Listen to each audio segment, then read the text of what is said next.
చిత్తడి నేలల మాయం, వెట్లాండ్స్ అనేవి తరిగిపోతున్నాయి. ఇటీవల కాలంలో లోక్సభలో కేంద్రం వెల్లడించినటువంటి వివరాలు, రీసెంట్గా లోక్సభలో కేంద్రం ఈ యొక్క డేటాని వివరించడం అనేది జరిగింది. జీవ వైవిధ్యానికి నిలవలేనటువంటి చిత్తడి నేలలు మాతృమాతకు ఇక్కడ మూత్రపిండాలుగా మనం పరిగణించడం అనేది జరుగుతుంది. ఈ యొక్క ప్రకృతిని మనం ఎంతో పూజించాలి. ఈ ప్రకృతి మాతకు ఇవి మూత్రపిండాలు, చిత్తడి నేలలు. ఇవి భూగర్భ జలాలను పెంపొందిస్తాయి.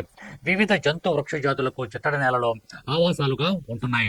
వాతావరణ మార్పులు, కాలుష్యము, మానవ విధ్వంసం వల్ల అవి రోజు రోజుకి తరిగిపోతున్నాయి.